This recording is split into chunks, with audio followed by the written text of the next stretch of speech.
Hey everyone, welcome back to Mechanorn. Starting with Jiro, and I'll know Zero. Hey, Fosh.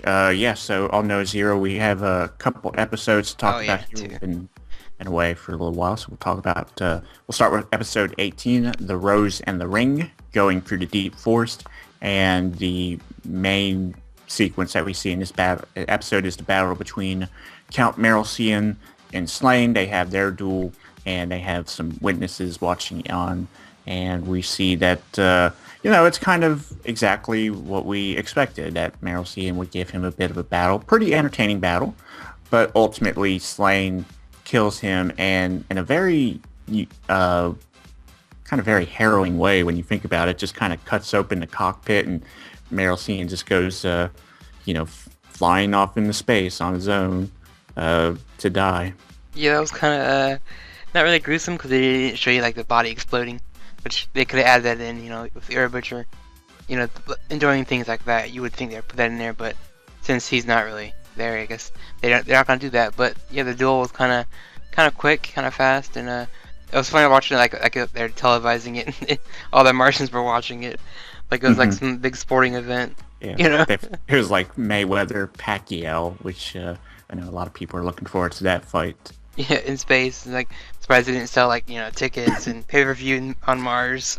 Yeah, His ultimate broadcasted fight. on TV, Right. Yeah. except for the part where somebody dies at the end. Right. That's a little something they probably wouldn't televise. But yeah, the fight. I guess the other guy was just being extra, cocky and everything, and Slane kind of played into that a little bit and lured him into this small little confined space, and that was ultimately his undoing, I guess. So yeah, I guess when you talk smack in front of Slane, you can't really do that. He will trick you and get catch you Hmm. when you're off guard. Yeah.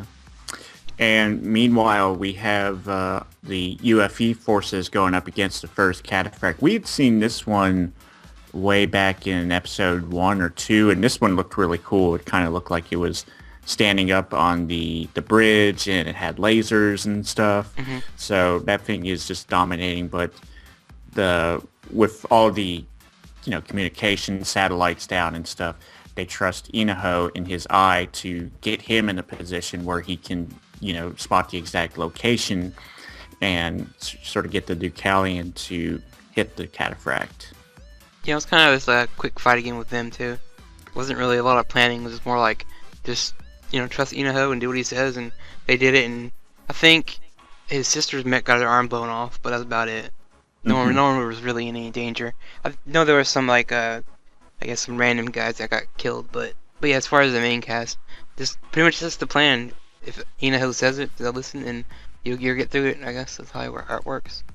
It's like what's even the development there for either of those two characters? Like Inka, okay, she's comfortable now that Inaho knows that she knows, but and Inaho, of course, he lacks any sort of compassion, it would seem. So I just don't know what the real value is in that scene for those characters. Right, I agree. And then after that fight that we talked about earlier between the Mars and, of course, the Terran Slain, Lamrinos, who still is posing as a Salem, makes an announcement to the rest of the Martian Knights, declaring that they form their own kingdom independent from Vers, and that she and Slain are going to get married. Right, and also at that Earth is going to be their new kingdom. Basically, Hmm. that's what they're going to take over. And that's like, I would say I mean, that's kind of been, I think, the plan for a while, is just take over Earth. Because, it's like Mars is, I don't know, they're all fighting each other. So I guess Slane sees it as, let's take Earth. We're here. We've Hmm. obviously dominated most of the planet, so let's just take it for ourselves. Yeah. And now that Slain has control over the Aldnoah technology, and that he can grant whoever he wants that technology that he has full control over, it's really ascended him to the top of the totem pole there. Right, and I think it even sets up the whole. I can see where things are going. Where eventually the Mars leader is going to get maybe well enough, and he's going to fight Slane. So it's going to be Earth versus Mars again, with Hmm. Slane being like the ruler of Earth. So they're obviously going to have this big clash later because, like you said, if Slane can give the power to anyone he wants, it makes him sort of like the king or the emperor. Yeah. And so from that, let's jump into episode 19, Here to There, The Flaw in Paradise. And so we continue with the Lemrina in her speech. We see more orbital knights that are starting to swear their fealty and show their support for Slain. So now it's really making him, elevating his status as the leader of the Martian Knights. Yeah, it is, and I think there's also a moment in that little part where he says something kind of out of line, and one of them kind of bites his head off about it, saying that, but where do you get off saying things like that? And quickly but then they come back to being on his side. So really, maybe Slane's kind of opening their eyes a little bit to maybe the truth about their empire, that it's not all great. Mm-hmm. That there are things they don't even know going on behind the scenes and all that. Mm-hmm. And speaking of stuff behind the scenes, there's a Salem who is starting to regain conscious in this episode, and while that's kind of happening, and we're seeing a scene or two with Slain and Edelricio, we have Lemrina who's sort of pledging her loyalty to Slain, and we see a scene where she's in this fancy bath and she's crying and stuff. Right, that whole scene where she's just, I guess, wants to get closer to Slain. Maybe she's starting to realize that maybe she sees what the princess sees in him. He's kind of this interesting character, and also that she kind of tries to pull out the whole, we're the same. We both have been, kicked around by our own people and all this, and maybe that she feels a connection with him. But and after you've made the comment to him that he can cry to her if he wants, but he doesn't. He doesn't feel that connection to her. So maybe it's a one-sided thing where Lemuria sees him as something else, but he's just like, no, I'm using you for other reasons. I'm not interested in you. Except when Assailant wakes up, that's when he has this breakdown that he starts crying. Maybe he's been holding that in for a long time. So yeah, and because we've known Lemrina so little, only for 7 episodes, I believe, and no mention at all in the first season, it's hard to feel any sympathy towards her in her situation, because it just feels like she was, while Salem was recovering, she's essentially a placeholder. Right, and it's almost like like I said, they kind of shoved her in the last minute for the story, and she does kind of give off the vibe that she maybe was using Slain as well, because without Slain being there, she would still be locked away in another castle, just being alone. So now he's kind of giving her a chance to get out, but still, they're both kind of using each other here and there. Yeah. And so Salem does regain full consciousness in this episode, and we see the scene where, she wakes up, and of course it's like this, beautiful moment for Edelricio and Slain, that they're so happy that she's back, and that she remembers them, of course, and their name. And there's a scene where Slain has basically made this sort of hologram area. It would look like that kind of has a lot of flowers, and you see birds flying, kind of imitating what he's told her about Earth so much. But then she sees those birds, and she mentions that boy Inaho, and then that's when he walks by with some blue roses, and they were mentioning the whole thing about red means love and blue can mean miracle or the impossible. So he drops those, and that's when he is really made his decision, and he is, undoubtedly the complete opposite. As we see at the end of the episode, we have a bunch of orbital knights in one place going up against the Earth forces. Slain will go to any lengths at this point just to kill Inaho, and he's picked his side. Right, and he kind of, we even seen Edelricio kind of saw him, and when the princess mentions Inaho, I guess she saw him drop the flowers or anything, because she kind of glared at him. So it makes me think that maybe Edelricio, I could see her easily planning a plot where she's going to try to get the princess or Assailant off the castle before things could get all haywire, and to get back to Earth and find Inaho and tell him what's going on. But yeah, there's something going on with Slain. He's doing all this political stuff, and that's kind of taking the back seat while he's worried about Assailant.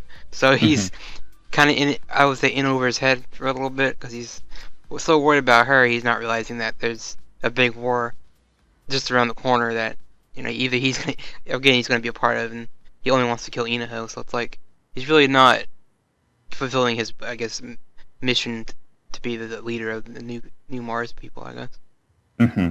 Yeah, and I was, as I watched this episode and kind of thinking like, did I like this turn that Slane has taken where we've seen him be in charge of the Martian Knights now, and he obviously did all of this with the idea of, hoping that Salem would be back and that he could have her back, and especially with Inaho, his rivalry forming, I think it's an interesting sort of transformation that we've kind of seen from Slane in this season into the guy that we're kind of expecting him to be for the final 5 episodes. Yeah, I mean, I don't want to use the comparison to Code Geass because that gets thrown around a lot Mecha that comes out, but I do see a lot of in this series a lot with Slane, especially how he was doing it for love in the beginning.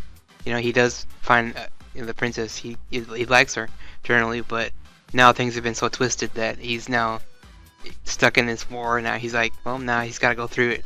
But now he also learning that, Salem knows, still, it kind of pisses him off that, why does she know him but not feel anything towards me? So it's all this jealousy stuff. So in the end, I think that's what it's going to be, just jealousy over who she likes, and it's just. But yeah, as far as Slane becoming the bad guy, it's fine. I mean, I kind of figured he would be somewhat like that. Like, he was an important character, so why not?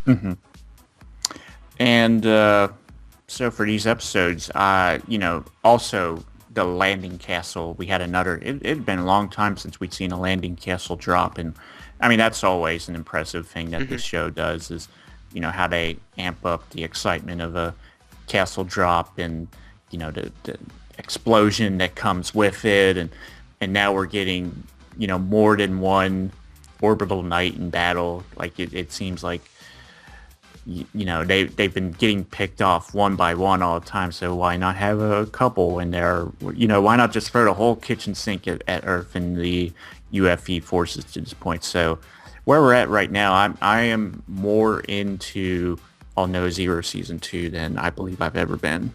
Right, I almost forgot about that. There's like 4 or 5 mechs that arrived, and like Castle failed and all this. So yeah, it's really coming down to the line that things are gonna get a little hectic next couple episodes.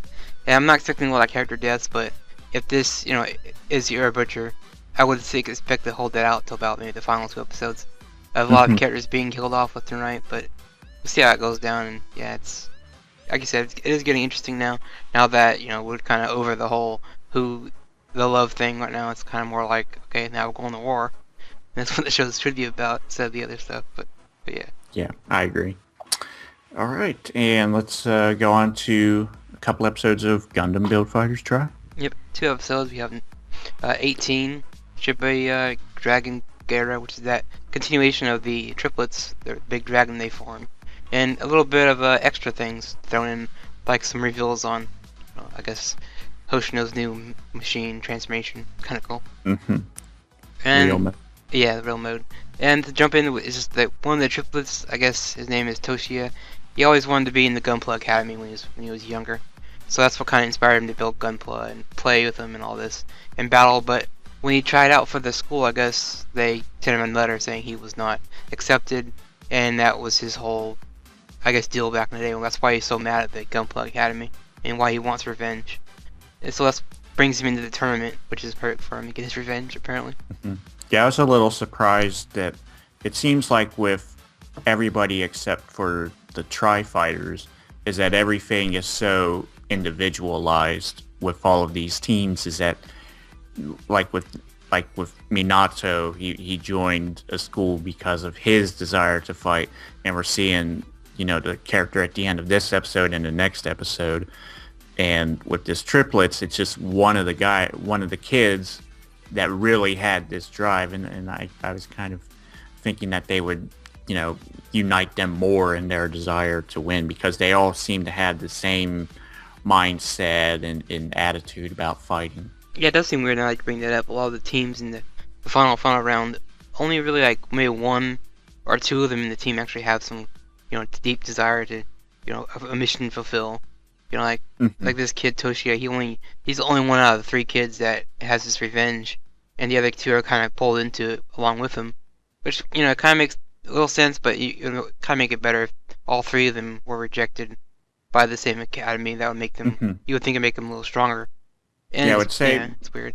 just I think like the only other team that really feels like a team are the Gunpla Academy. Right, yeah, all three of them have an agenda. Like, she wants to fight Hoshino, Wilfred wants to fight Sekai, and the other guy wants to fight Yuma. So all three of them are kind of rivals. While the other teams are just kind of like you said, one or two that have a desire to fight. But it's fine. I Hmm. mean, and to jump back into the fight, it's the three-headed dragon again, and this fight is starting to get, I guess, over the top. It's kind of crazy, and I guess the other guys keep draining the powers of the Tri-Fighters, and it's firing massive beams everywhere, and even they try to drop the castle on top of the dragon, and that doesn't work. It was kind of funny. Hmm. Yeah. And yeah, so they keep fighting, and the time limit, I guess, is starting to affect everyone, especially Sekai, who is not really fighting like at his full strength. I would say he was taking the most beating of the three. Hmm. Yeah, he had to take on that whatever that was binding them, and basically assimilated himself to using just brute strength to sort of free them from the shackles and kind of spend his energy. Right, yeah, and he kind of is basically, I think, wrecked at near the end. But it falls onto Yuma and Hoshino to step up and take their chances. And the funny thing was each of them were blowing up a dragon head, so the three-headed dragon, each of them had a chance at one of the dragon heads, and Hmm. it was kind of cool. But the best part was Hoshino showing off the real mode, which is taking an SD Gundam and transforming into a regular-sized Gunpla, which was pretty awesome. I would say that one of the best moments of that episode, right there. Hmm. Yeah, that was really exciting because you had talked about like SD Gundams and that you weren't so high on them at the start, but I think by now we're seeing that the show is showing just how versatile SD Gundams can be. Right, especially in this battle environment.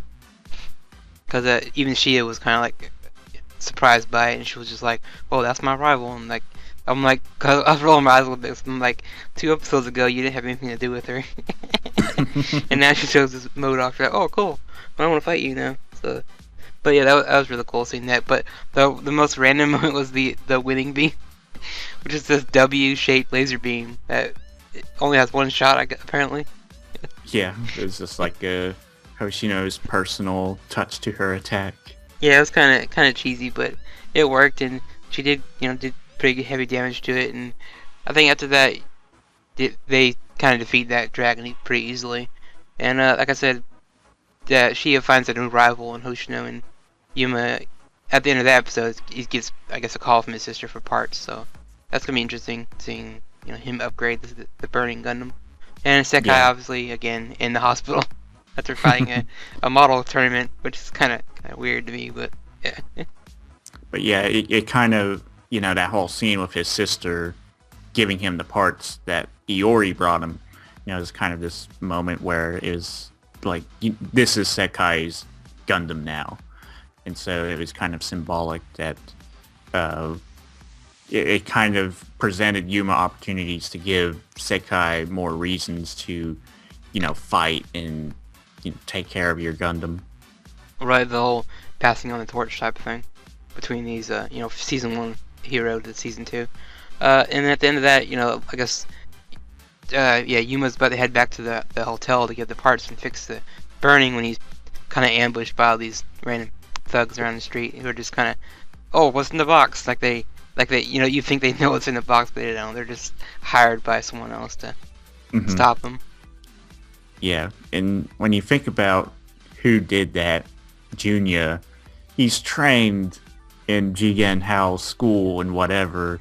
Why does he need some random thugs? Unless it's all it was is, as we, get into episode 19, if you're caught fighting, you're ejected from the tournament. Right, yeah, so he's like, why would I want to, I guess, make myself look like the bad guy when I can just hire someone else to do it, who's not really battling in a tournament and make it look like a random event.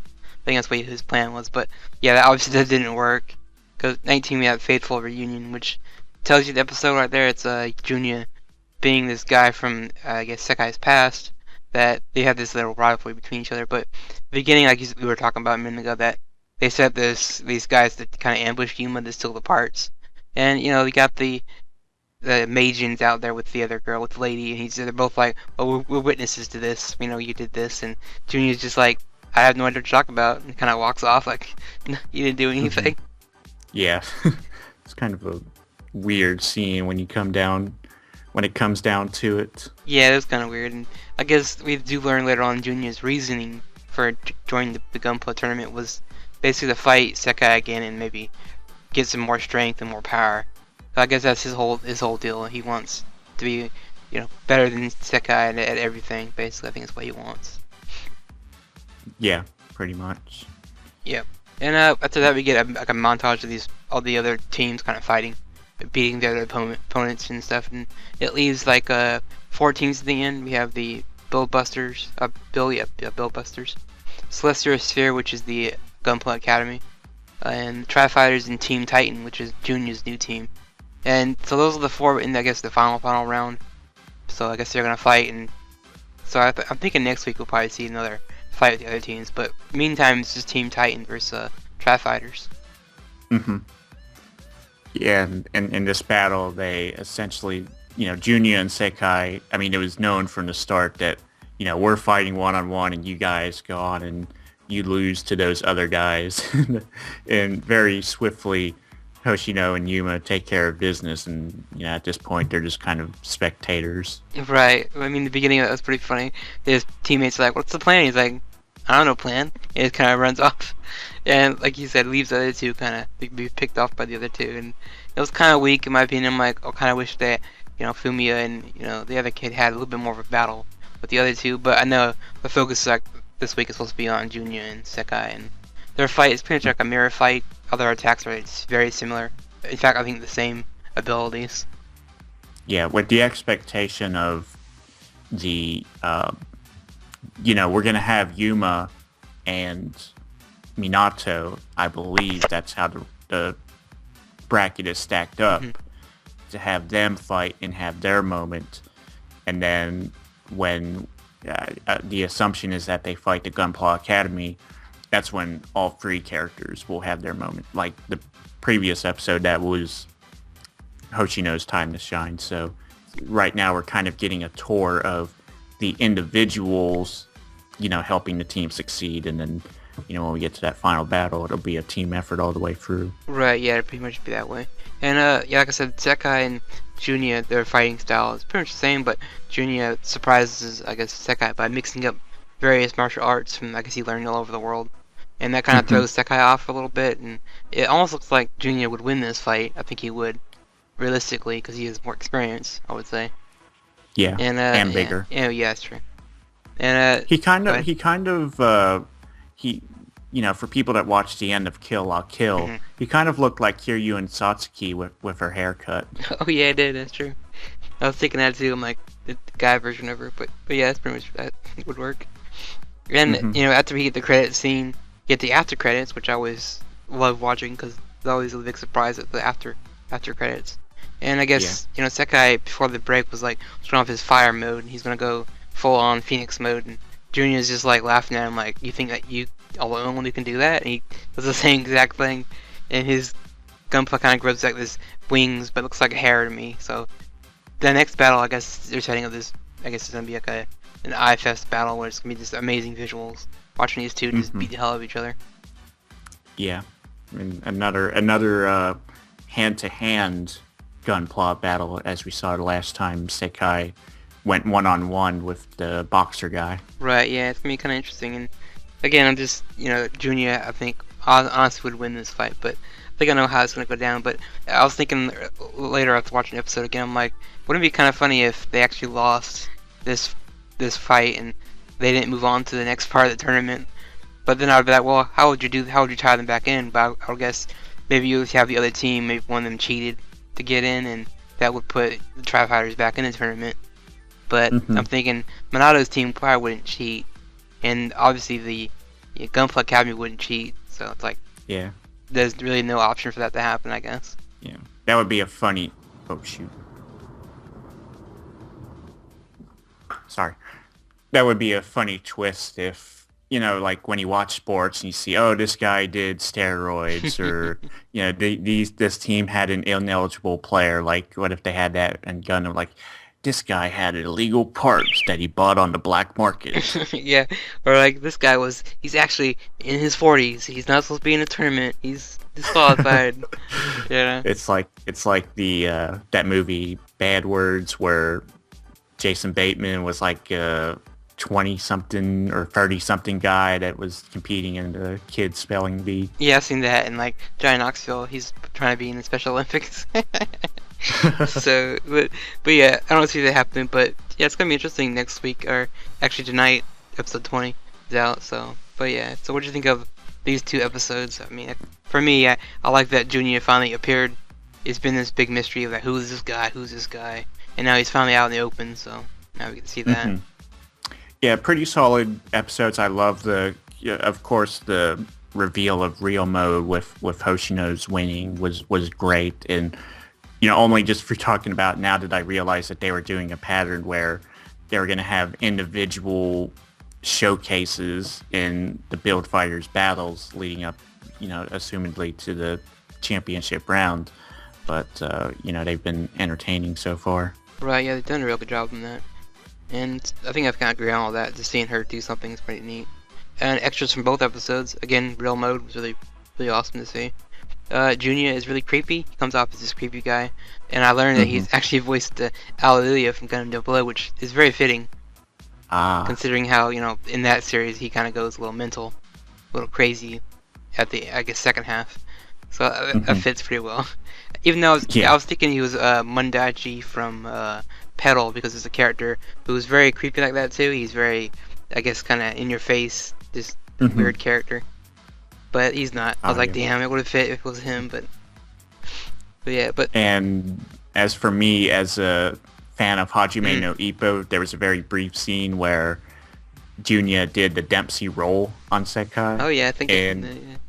Yeah, and it looked really awesome as Gundam doing that. Yeah, I think even the main boxer kid even made a comment about it, that I think he even caught it. It was like, oh, it's not martial arts, it's something else. Yeah. So that was pretty good. And I think last thing to mention is, again, the Junya Sekai fight. Really starting to get really interesting, and hope to see I guess the end of that would probably be next week. Well, because we have like I think 4 episodes or 5 episodes left, so they're probably gonna draw it out for maybe 2 more episodes, I would think.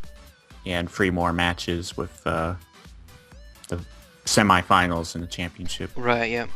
So I think that's pretty much been Gundam so far. And next we'll talk about Cross Ange. Welcome to Cross Ange episode 19, Tuner of Time, and 20, Soul of God. We're gonna do a combination of episodes, both of them, at once, because the stories kind of overlap each other and kind of makes more sense to talk about them as a whole. But basically in 19, Ange was captured by Embryo, and he reveals himself as to be the name Tuner, which I guess is kind of weird to me that he changed his name, but I guess it's something different. Maybe I guess he was trying to tune the world. I guess this is his whole thing. And in that same episode, we had Salia revealed that she was saved by Embryo and the other girls, so they became his personal bodyguards. And Salia kind of became closer to Embryo. Maybe he picked her as his next, I guess, quote, toy, I guess it was going to be, because she interested him. I guess he was using her at the time before he got Ange back, which is what he was after the entire time. And yeah, so episode 19-20 show Ange kill Embryo several times, but he just comes back to life no matter what. So she keeps continuing trying this, which is very strange to me, because that she would keep trying this. But Embryo has a unique power where he can basically control people's minds by, I think, touching them, and he can, manipulate them to do whatever he wants. And he's done this to, I would think he's done that to Salia and the other girls to make them, feel like they obey him. So maybe he's tricked them into doing what they're doing. But yeah, all of them are just kind of living a happier life with Embryo, and they believe that this is the way life should be. That Ange is kind of fighting against that, and the other girl's just like, why don't you just give in to this lifestyle and stay with us like this? It's like paradise basically here. But Ange is, you know, her own person. She doesn't like being told by other people what she should be doing. So she fights back, and you know, there's a moment in 19, I think, where Embryo touched her and kind of hypnotized her and made her, you know, undress in front of him, and to the point where he was kissing her or anything. But it was, yeah, just showing again how Embryo has this power over anyone he gets in contact with, and makes you wonder that maybe the whole war is because of him, and I know the dragons feel that way, that he is to blame. And now that I can see his power, he actually has power of control over you. He can do whatever he wants. He can manipulate any person to make him do what his bidding. So it does show him as more of a threat if he gets a hold of you. And episode 20 kind of sort of the same. We had Embryo again trying to get a hold of Ange, and I guess he's just very attracted to her violent side.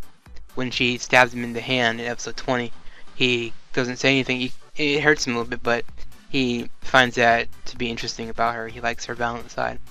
Up to the point where he touches her again and sets her nerves off, and she's just, the whole episode basically was her kind of just naked and just squirming around, that she can't relax because he's done something to her. So, and he just has, again, this power over her, and the whole half the episode is just her just not being able to do much until Thalia kind of doesn't really help her. She's not really trying to help her, but you know, Ange does escape because of her. And you know, so we have that whole going on, and Embryo obviously is not gonna let her leave his little paradise, so he's gonna catch her next time. And while that was going on, we had more stuff going on in the sub. You know, Jill last in episode 20 was kind of dreaming about Embryo and says something about being sorry, and Hilda overheard this, and they kind of confront her about it later on when Jill tries to escape to go help Ange, and they catch her thinking that she's gonna betray their team, and she's just like, no, she wants to help Ange because without Ange and the Vilcus, the plan cannot go through. So you know, they have that whole thing, and eventually Jill kind of gives in with the other girls to help save Ange. After maybe Hilda kind of did some kind of influencing on Tusk, she did sneak into his room at night and try to say, sleep with me, and all this, if you haven't done it with Ange yet. And he's just like, no, he's her knight, and she kind of backs off like, okay, I guess I'll respect that. And so she wants to basically save Ange, like everyone else. And before Ange, I guess, is in serious trouble, the dragons do appear. So we're going to have this war break out here soon, in the next, I think, 4 episodes I think we have left, or 4 or 5. But we have those episodes left, and so yeah, things are getting interesting, sort of near the end. You know, Tusk, again, is going to step up, do something. Ange is still kind of this, she's okay, but she's, in my opinion, still a kind of a weak character without her friends nearby. But I know she's going to change eventually and do something different. But yeah, so I'm hoping the dragons, and you have Jill and her team, arrive so they can fight Embryo, which I don't know who can actually fight Embryo, if there's a way to actually kill him or not. And yeah, I'm gonna guess maybe he has a main body somewhere to take out, or something like that. But I think his whole plan now is to basically reformat the world, what he's doing now. So he's gonna blow it up and recreate it to fit Ange's, I guess, lifestyle and her life, so they can be together. And I didn't know Embryo did say something about he would marry Ange, and Thalia kind of did not like hearing that. So I'm almost betting that Thalia will change sides and maybe help Ange, realizing that she's been betrayed, or maybe she's gonna betray Embryo, stab him in the back, which again isn't gonna work because he's just gonna come back to life. But anyway, that's been Cross Ange episode 1920. See you guys for 21, and yep, that's been Mechanorn. See you guys next week.